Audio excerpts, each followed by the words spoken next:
Adobe hawana chao tena. Nadhani competition ya Adobe inazidi kupamba moto sana. Now, until today, if you wanted to create using vectors, pixel or layout tools, you had to swap between apps all the time, use different tool behavior.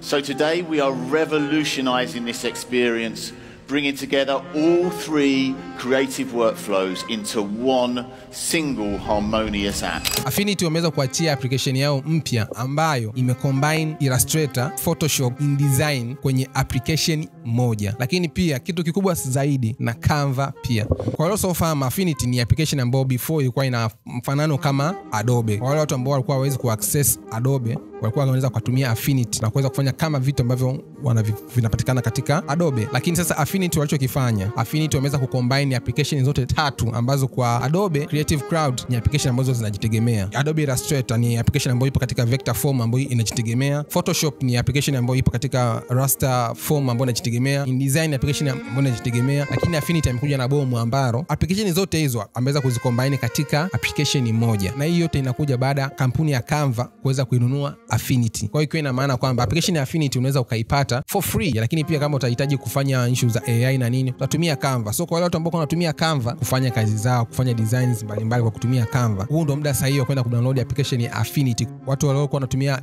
Adobe subscription walikuwa wanalipia almost $700, lakini kwa Affinity ni free. Lakini kama utahitaji kutumia zile AI features za Canva, utalipia $70 kwa mwaka.